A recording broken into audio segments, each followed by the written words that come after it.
the Ballon d'Or France Football 2019 is... L'équipe, j'espère que vous allez bien. Il y a tout juste un an environ, Messi remportait son 6e Ballon d'Or. Déjà, on est d'accord, cette année 2020, faut la rayer définitivement. On a l'impression d'être passé de 2019 à 2021, c'est demain. C'est limite ça. Pourquoi est-ce que je parle du Ballon d'Or? Eh bien, vous avez capté pourquoi on se retrouve aujourd'hui, les amis. Pour cette année, France Football a tout simplement décidé de ne pas attribuer la distinction. Pourquoi? Pour essentiellement un truc qui est apparu il y a quelques mois, un truc dont le nom maintenant, quand il est évoqué, provoque quelques envies de meurtre, et je comprends. La Covid-19. Le virus est toujours là. Non, alors voilà, principalement pour ça. Et aussi, il faut le dire, car certaines compétitions n'ont pas été jusqu'à leur fin. Certaines, la Ligue 1.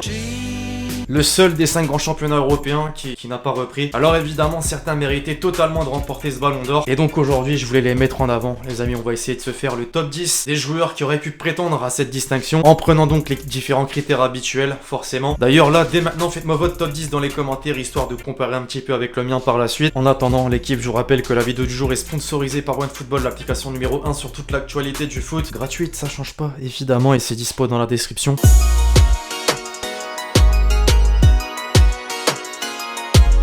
Je me suis rendu compte d'un truc, c'est que chaque année on critique France Football ou la FIFA par rapport au classement effectué, certains joueurs qui se retrouvent à telle ou telle position alors qu'ils devraient être à telle ou telle position. Mais c'est pas facile. Après bon, j'avoue, parfois c'est réellement abusé quand le Sri Lanka classe Alexander-Arnold premier du Ballon d'Or 2019. On peut comprendre les quelques critiques. Sadio Mané donc d'abord, qui comme Ribéry ou encore Iniesta fait partie de ces grands vols du Ballon d'Or l'année dernière, on est d'accord, il devait le remporter. Pour moi cette année, en 2020, fait toujours partie des meilleurs joueurs du monde. Il a été l'un des acteurs principaux au titre de Première Ligue de Liverpool. 18 buts, 9 passes décisives quand même. Mais pour moi, ce qui gâche littéralement sa saison, c'est la Ligue des Champions. Forcément, cette désillusion face à l'Atlético Madrid en 8ème de finale. Clairement, si Liverpool allait plus loin dans le dernier carré par exemple, il aurait été bien plus haut dans ce classement.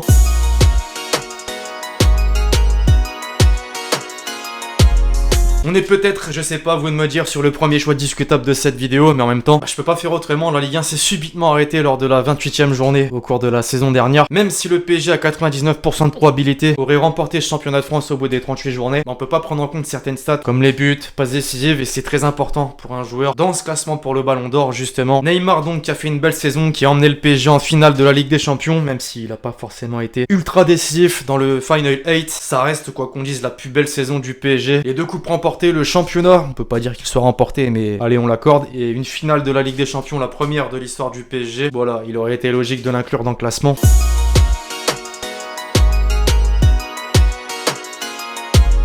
Logique, comme Mbappé donc, que je passe juste devant Neymar. Il a terminé meilleur buteur du championnat au bout de 28 journées donc, mais ça vous le savez. À côté de ça, on est sur le même cas que Neymar. Il a joué la Ligue des Champions, il a été jusqu'en finale mais n'a pas vraiment été performant au cours du Final 8. Ce qui fait que clairement, je peux pas le mettre bien plus haut dans ce classement.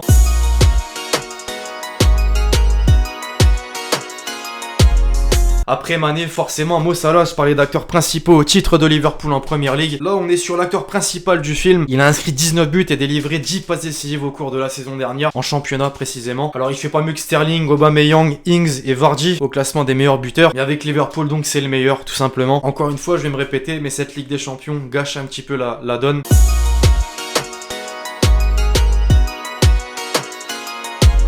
Les amis, je pense qu'on est d'accord pour dire que dans l'histoire des classements du Ballon d'Or, il y a une omniprésence d'attaquants, de milieu de terrain aussi, mais des défenseurs et gardiens, c'est vraiment beaucoup plus rare. Le premier et dernier défenseur de cette vidéo, Sergio Ramos, encore une fois, pour moi, il n'y a rien à dire, il aurait mérité d'être dans ce top 10. Alors c'est vrai que j'ai dit défenseur, mais je crois qu'il a créé un nouveau poste, défenseur buteur même, j'ai envie de dire. Faut quand même savoir que la saison dernière, il a terminé dans le top 10 des meilleurs buteurs en Liga. Il fait mieux que certains attaquants du championnat espagnol, c'est ça qui est fort, même si bon, parmi ses buts, il y a beaucoup de pénaltys, ça fait partie du jeu. Avant d'en rater deux face à la Suisse il y a quelques jours, il était quand même sur une série de plus de 20 pénaltys marqués. À côté de ça, le Real la saison dernière a été champion d'Espagne, a remporté la Super Coupe d'Espagne, pas vraiment une référence. Comme pour Salah ou Mané, encore une fois, c'est la Ligue des Champions qui a un petit peu gâché, c'est le terme, la saison.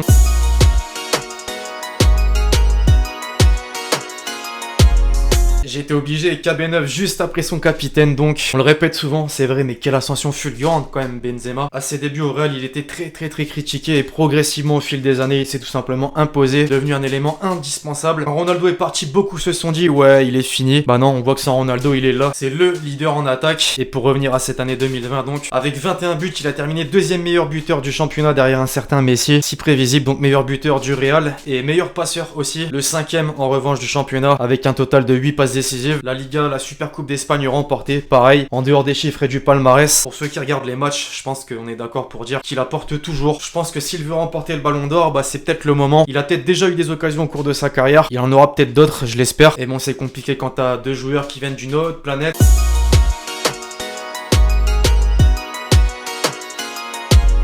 Ce qui est quand même incroyable avec ces deux joueurs qui viennent d'une autre planète, donc comme je viens de les citer, bon, pas besoin de mentionner leur nom forcément, c'est que même dans une mauvaise saison, bah ils sont présents dans le top 10, dans le top 5 même du Ballon d'Or. Messi pour commencer, meilleur buteur du championnat espagnol, meilleur passeur du championnat espagnol, meilleur 8-2, aïe. Ça fait tâche quand même un score pareil en quart de finale de la Ligue des Champions, et c'est à partir de là, je pense que ses chances se sont littéralement brisées, hein, concrètement. Un score pareil, ça fait toujours tâche en quart de finale de la Ligue des Champions, même si bon, je dis toujours 8-2, bordel. À partir de ce moment précis, le Barça, Messi même, ont vécu un choc, un traumatisme. Okay. Et c'est totalement compréhensif. Alors voilà, c'est peut-être pour ça que Messi est 4ème, selon moi, bien sûr, dans ce classement du Ballon d'Or.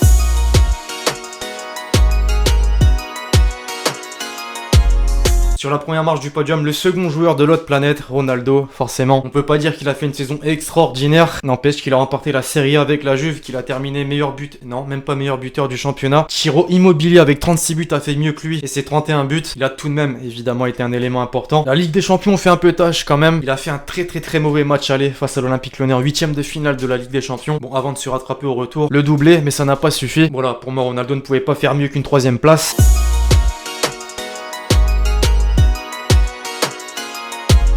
On se rapproche donc du grand vainqueur après le premier et dernier défenseur, Sergio Ramos, le premier et dernier milieu de terrain, Kevin De Bruyne, le petit clin d'œil à tous mes Belges. Tu n'es pas élu meilleur joueur de Première Ligue la saison dernière pour rien, il a été tout simplement le meilleur. L'attribution est totalement logique, il a terminé meilleur passeur de Première Ligue. Man City a remporté la Carabao Cup, vice-champion d'Angleterre derrière Liverpool donc. Seule petite déception, la Ligue des Champions, encore une fois. Mais Lyonnais, ça doit vous faire plaisir. Après avoir plombé Ronaldo, c'est De Bruyne cette fois-ci avec Manchester City en Ligue des Champions. Quel parcours, putain, quand on y pense. Voilà, De Bruyne, le maître de la passe.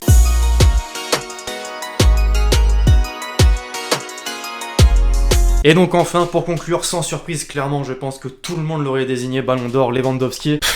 Que dire, vraiment. Tout le monde a vu son année 2020. Meilleur buteur du championnat allemand avec 34 buts. Un titre de Bundesliga. La Coupe d'Allemagne, la Super Coupe d'Allemagne, la Super Coupe d'Europe. En fait, c'est simple, il a absolument tout remporté au cours de l'année 2020 avec le Bayern. Il a fini le jeu, comme dirait Ben Mendy. Il y a un mec, il a fini le jeu. Je pense qu'il doit réellement vouloir à France Football de ne pas avoir organisé de cérémonie. Peut-être. L'année prochaine sera la bonne pour lui. Le Bayern est bien parti en tout cas. Après, bon, il a quand même reçu son trophée d'un rappeur polonais connu, bien différent du réel. Bref, alors voilà l'équipe, c'est tout pour cette vidéo sur mon top 10 des potentiels joueurs qui auraient mérité de remporter le Ballon d'Or 2020. J'espère que vous l'avez kiffé, je compte sur vous, c'est le cas, pour lâcher le gros pouce bleu, très important. Dites-moi dans les commentaires si j'aurais pu inclure d'autres joueurs à la place, d'autres joueurs justement. D'ici là, on se retrouve très vite sur la chaîne pour de nouvelles vidéos. C'était Alexis. Ciao ciao.